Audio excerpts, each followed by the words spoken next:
Hello viewers, welcome to our channel. నేను మీ Charan Parimi. Kolkata RG Kar hospital doctor ఎవరైతే ప్రిన్సిపాల్ ఉన్నాడో సందీప్ ఘోష్, ఆయన చీకటి భాగవతాలు ఒక్కొక్కటిగా బయటకు వచ్చాయి. ఆయన చరిత్ర చూస్తే ఎంత దరిద్రంగా ఉందంటే ఇక తూ అని ఉమ్మేసేలాగా ఉంది. సో అసలు ఏమేం చేశాడు, ఆయన అక్రమాలు ఏంటి, ఆయన హాస్పిటల్ని అడ్డాగా పెట్టుకొని ఆయన నిర్మించిన ఒక మాఫియా ఏంటి అనేది మనం ఒకసారి చర్చిద్దాం. ఎందుకంటే ఇప్పటిదాకా దీని వెనక ప్రిన్సిపాల్ ఉన్నాడేమో అనే చర్చలు మాత్రమే వచ్చాయి. ఇప్పుడు మాత్రం ఆ ప్రిన్సిపాల్ ఉండటమే కాదు, అంటే ఈ రేపు విషయంలో ఆ ప్రిన్సిపాల్ హస్తం ఉండటమే కాదు, పోలీసులు ఆ కేసును నమోదు చేయకుండా ఉండటానికి కానీ, అలాగే ఆ నిందితులను తప్పించడానికి కానీ, అలాగే తాను ఇరుక్కోకుండా ఉండటానికి కానీ, మొత్తం ఈ హాస్పిటల్లో జరిగే అక్రమాలన్నీ కప్పిపుచ్చడానికి కానీ ప్రతి దాని వెనక ఈ ప్రిన్సిపాల్ హస్తం అయితే ఉంది. సో అది క్లియర్గా తెలుస్తుంది. ప్రిన్సిపాల్ చరిత్రను చూస్తే చాలా ఘోరంగా ఉందన్నమాట పరిస్థితి. సో ఇందులో మనం ముఖ్యంగా చెప్పుకోవాల్సిన విషయం ఏంటంటే, ఈ ప్రిన్సిపాల్ ఈ హాస్పిటల్ను ఉపయోగించుకొని కోట్ల రూపాయలు దండుకుంటున్నాడు. సో అది ఎలా ఏంటనేది చూద్దాం. కొద్ది రోజుల నుంచి కూడా ఈ ప్రిన్సిపాల్ని ఎంక్వైరీ కూడా చేస్తూ ఉన్నారు. సిబిఐ వాళ్ళైతే ఈరోజు ఆయన్ని నిన్న క్వశ్చన్లు అడగడం జరిగింది. అయితే ఆయన దానికి సరైన సమాధానాలు కూడా చెప్పలేదు. చాలా మొండిగా వ్యవహరించాడు వాళ్ళతోటి. సో ఆ మొండితనం చూస్తేనే ఎవరికైనా డౌట్ వచ్చేస్తుంది, ఎందుకు ఇన్న సరైన ఆన్సర్లు చెప్పట్లేదు అని. తర్వాత బయటకు వచ్చి ఏదో మాట్లాడాడు. సో ఆ మాట్లాడిన దాని మీద కూడా అందరికీ డౌట్ వచ్చేసింది. సో ఆ తర్వాత మళ్ళీ ఇప్పుడు వేరే కాలేజీలో జాయిన్ అవటము, సుప్రీంకోర్టు వచ్చేసి ఆయనకు ఆర్డర్లు ఇచ్చి మర్యాదగా ఇంట్లో కూర్చోండి కొన్ని రోజుల పాటు అని చెప్పడంతో ఆయన ఆగిపోయాడు. ఇదే ఆయనకు జరిగిన పరిస్థితి. అయితే సుప్రీంకోర్టు దీన్ని కంటిన్యూ చేస్తూ ఆయనకు పాలిగ్రాఫ్ టెస్ట్ కూడా చేయాలి అని చెప్పేసి పోలీసులు ఒక ఇదైతే తెచ్చుకున్నారు. సో సుప్రీంకోర్టు నుంచి order. Polygraph is nothing but like A lie detector. So lie detector లాంటిదే. సో అంటే దానికన్నా ముందు టెక్నాలజీ అనొచ్చు దీన్ని. అంటే ఆ వ్యక్తి చెప్పేది నిజాల అబద్ధాలు అనేది నాడీ పరీక్ష ద్వారా దాన్ని తేలుస్తారు. దానికంటే ఒక గ్రాఫ్ ఉంటుంది. సో ఇది ఒక స్టైల్ ఆఫ్ ఎంక్వైరీ అనమాట, ఇన్వెస్టిగేషన్. సో దాంట్లో ఆయనకు నిజాలు అయితే తేలుతాయి. అయితే అంటే ఈయన డైరెక్ట్గా పార్టిసిపేషన్ లేదు కాబట్టి ఈ క్రైమ్లో ఈ విధమైన ఎంచుకున్నట్టుంది. డైరెక్ట్ పార్టిసిపేషన్ అనేది మరి దీని తరువాత నెక్స్ట్ స్టెప్లో అది రాబట్టే అవకాశం అయితే ఉంది ఆ ఎంక్వైరీలో. అయితే మరి ఈయన చేసిన అక్రమాలు ఏంటి? ఈ కేసు ఒకటైతే ఈయన గతం నుంచి చేసిన అక్రమాలు, ఈయన చరిత్ర అత్యంత వర్స్ట్ అనమాట. అందులో ఒక విషయం చెప్పాలి. అదేంటంటే ఈయన ఆ హాస్పిటల్లో ఉండే అనాథ శవాలు, కొంతమంది రోడ్డు పక్కన చనిపోయే వాళ్ళు, అట్లాగే అనుకోకుండా యాక్సిడెంట్లు అయ్యి గుర్తు తెలియకుండా చనిపోయే వాళ్ళు అనేక మంది ఉంటుంటారు. కొంతమంది ఇళ్లలో నుంచి వచ్చేసి సూసైడ్లు చేసుకునే వాళ్ళు, వాళ్ళ గుర్తులు అనేవి తెలియవు. వాళ్ళ పేరెంట్స్కి కానీ వాళ్ళ ఎవరైతే అనుబంధం ఉన్న వాళ్ళు ఉంటారో వాళ్ళకి అందించడానికి సరైన వివరాలు ఉండవు. అటువంటి హాస్పిటల్స్ అన్నీ, అటువంటి ఏవైతే శవాలు ఉంటాయో ఇవన్నీ కూడా గవర్నమెంట్ హాస్పిటల్స్కి వెళ్తూ ఉంటాయి ఆటోప్సీకి. సో అక్కడ అయిపోయిన తర్వాత వాటిని అక్కడే ప్రిజర్వ్ చేస్తారు. ఒకసారి మెడికల్ కాలేజీలకి వాటిని పంపించడం జరుగుతుంది.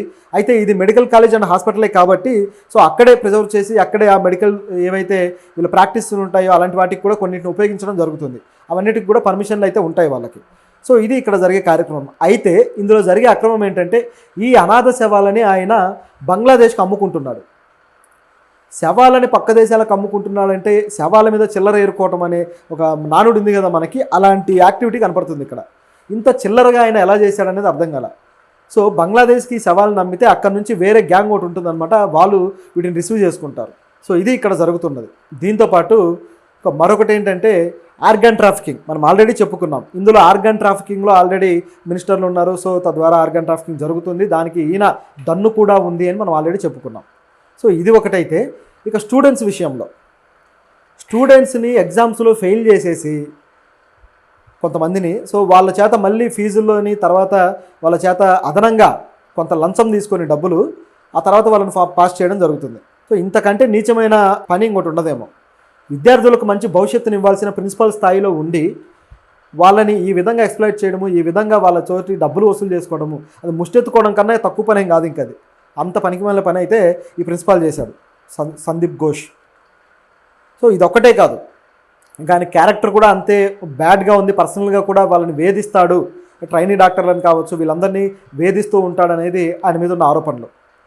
అయితే ఇవన్నీ ఎట్లా బయటకు వచ్చాయి ఏంటి అని చూస్తే, ఒక అఖ్తర్ అలీ అనే ఒక అదే హాస్పిటల్ అండ్ కాలేజీలో డిప్యూటీ సూపరింటెండెంట్గా చేసిన వ్యక్తి అనమాట. సో ఈయన ఇవన్నీ బయట పెట్టాడు.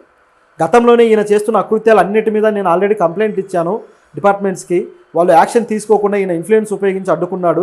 చివరికి నేను ఇంకా బయటికి తెస్తానేమో అనే ఆందోళనతోటి నన్ను ట్రాన్స్ఫర్ చేయించాడు అని చెప్పేసి అఖ్తర్ అలీ గారు చెప్పడం జరిగింది.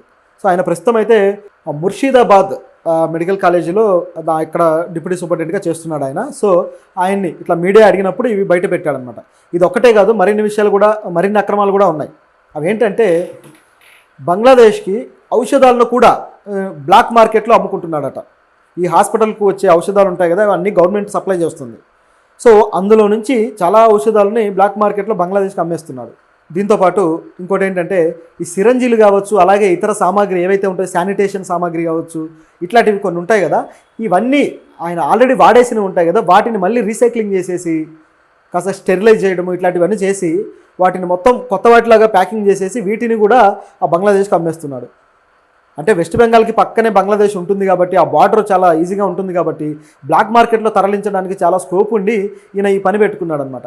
దీనికోసం ఇక్కడే ఒక ముఠాను ఏర్పాటు చేశాడు. అదే హాస్పిటల్లో ఒక ముఠా ఉంటుంది వీటిని సప్లై చేయడానికి బంగ్లాదేశ్ అడ్రస్లకి. సో ఇంత ఒక ఆర్గనైజ్డ్గా ఒక నెట్వర్క్ని ఏర్పాటు చేసుకొని మరి ఈ క్రైమ్ అయితే చేస్తున్నాడు ఈయన. ఇది చాలా స్మార్ట్. దీంతోపాటు బయోలాజికల్ వేస్ట్ కూడా, ఈ హాస్పిటల్స్లో వచ్చే బయోలాజికల్ వేస్ట్ ఏదైతే ఉంటుందో దీన్ని కూడా బంగ్లాదేశ్కి తరలిస్తున్నాడు. సో యాక్చువల్గా ఈ బయోలాజికల్ వేస్ట్ని ఏం చేస్తారంటే కొన్ని ఏవైతే చేపల పెంపకాలు కానీ లేకపోతే ఈ సీ ఫుడ్ సంబంధించిన పెంపకాలు ఉంటాయి కదా, వీటిల్లో ఆ వేస్ట్ని తీసుకొచ్చి వేయడాలు ఇలాంటివన్నీ జరుగుతూ ఉంటాయి. మన దగ్గర కూడా చేస్తుంటారు. చేపల చెరువులు, రొయ్యల చెరువులు ఇలాంటి వాటిల్లో ఆ బయోలాజికల్ వేస్ట్లు అన్నీ వేస్తుంటారు. అయితే అన్నీ వేయడం మంచిది కాదు, ఎందుకంటే కొన్ని రోగాలతో కూడిన వేస్ట్ కూడా ఉంటుంది. సో కొంతమందికి కణుతులని, క్యాన్సర్లని అవన్నీ ఇవన్నీ ఉన్నప్పుడు అవన్నీ తొలగించినప్పుడు కూడా అది కూడా వేస్టే.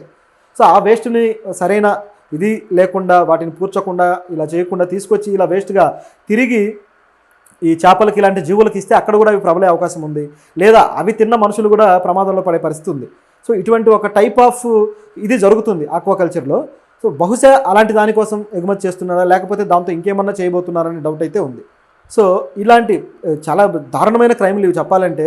ఎందుకంటే శవాలతోటి బిజినెస్ ఏంటి, అట్లా విద్యార్థుల దగ్గర డబ్బులు వసూలు చేయడాలు ఏంది, పైగా స్టెరిలైజ్ చేసినవి మళ్ళీ అమ్ముతున్నారు కొత్త వాటిలా. అంటే ఆ స్టెరిలైజేషన్ అన్నింటిలో పూర్తి స్థాయిలో అవుతుందని కాదు, అది కాన్వర్ట్ కండిషన్లో అలా చేయాలి అనేది ఒక నిబంధన తప్పితే నిజానికి ఒక ట్రీట్మెంట్ కోసం వచ్చిన వాడికి ఆల్రెడీ వేరే వాడిని బ్లేడ్తో కోసాం, అదే బ్లేడ్తో నిన్ను కోస్తామంటే ఎలా ఉంటుంది?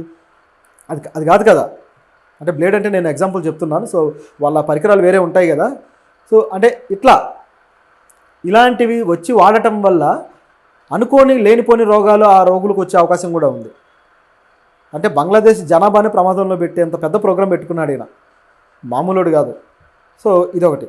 దీంతోపాటు ఈ హాస్పిటల్లో ఏవైతే వీళ్ళు ఉపయోగించే గ్లౌజులు కావచ్చు, లేకపోతే ఇక కొన్ని పరికరాలు, కొన్ని రకాల పరికరాలు ఉంటాయి కదా, ఇవన్నీ కూడా ఒక లైక్ సెలైన్లు కావచ్చు, ఇటువంటివి కనీసం ఒక 600-700 కేజీలు అవుతాయంట. ఏది 2 డేస్కే, కేవలం 2 డేస్కి 600-700 కేజీలు డంపింగ్ తయారైపోతుంది, వేస్టేజ్. అంటే అంత వాడతారు వీళ్ళు.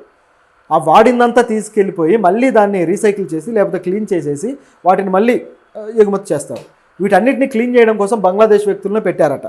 సో ఈ విధంగా ఆయన అయితే చేయడం జరుగుతుంది. సో ఇదంతా కూడా ఒక్కొక్కటి బయటకు వస్తుంది. అయితే పర్సనల్ లెవెల్లో కూడా ఈయన మీద కొన్ని ఆరోపణలు ఉన్నాయి. అవేంటంటే ఈ కాంట్రాక్టులు, ఆయన ఈ హాస్పిటల్ సంబంధించిన కొన్ని కాంట్రాక్టులు ఉంటాయి కదా, ఈ రినోవేషన్లు కావచ్చు, లేకపోతే ఈ శానిటేషన్ వస్తువులు ఎక్కడి నుంచి తీసుకురావాలి, ఆ షాపులకు సంబంధించిన కాంట్రాక్టులు కావచ్చు, ఇటువంటి రకరకాలు ఉంటాయి.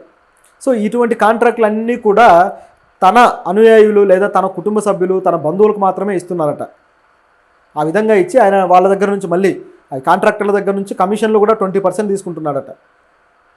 సో అంటే ఏ మార్గంలో వీలైతే ఆ మార్గంలో డబ్బులు సంపాదించడానికి ప్లాన్ చేశాడనమాట ఈయన. ఇది మామూలు ప్లానింగ్ కాదు. సో ఇలా ఉంది. అయితే పర్సనల్ లెవెల్లో ఉన్న విషయాలు ఏంటంటే ఆయన భార్యకి కూడా గతంలో ఆవిడ ప్రెగ్నెన్సీ అయిన తర్వాత బిడ్డను కన్న తర్వాత కుట్లు వేస్తారు కదా. సో దాని తర్వాత 14 రోజులకి 14వ రోజు గొడవ అయితే ఆయన గట్టిగా కొడితే ఆ కుట్లు కూడా పోయి ఆవిడకి మొత్తం బ్లీడింగ్ అయిందట. సో ఆ రక్తస్రావం చూసి చుట్టుపక్కల వాళ్ళు కూడా చాలా పెయిన్ఫుల్గా ఫీల్ అయ్యారని చెప్పేసి దానికి సంబంధించిన వార్తలు కూడా వచ్చాయి. అంటే ఇంత క్రూరంగా, ఇంత పైశాచికంగా ప్రవర్తించే వ్యక్తి ఈయన ఈ పోస్ట్లో ఎలా ఉన్నాడు, అసలు ప్రజలను కాపాడాల్సిన బాధ్యత కలిగిన ఒక హాస్పిటల్లో ఒక డాక్టర్గా ఎలా ఉన్నాడు అనేది ఇక్కడ ఉన్న ప్రశ్న. అంటే ఈయన అడ్మినిస్ట్రేషన్ సెక్టారే కావచ్చు, కానీ ఆ వృత్తి ఏంటి, ఆయన ఏం చదివి వచ్చాడు, ఒక డాక్టర్గా ఆయన నేర్చుకున్న విలువలు ఏంటి? మనుషుల్ని అది దేవుడి తర్వాత అంతటి దేవుళ్ళుగా డాక్టర్లను అంటారు. సో అటువంటి పొజిషన్లో ఉండే వ్యక్తులు ఇంత దుర్మార్గమైన మనస్తత్వంతో శవాలతోటి వ్యాపారాలు చేయడాలు, లేదా బతికున్న మనుషుల్ని చంపడానికి రకరకాల స్కెచ్లు అనమాట. అంటే ఇది ఒక రకంగా చంపడానికి చేసే స్కెచ్లే. స్టెరిలైజేషన్ చేసినవి వాడాలు, లేకపోతే పడేసే డంపింగ్లో నుంచి తెచ్చిన వస్తువులు వాడడాలు, ఇలాంటివన్నీ కూడా.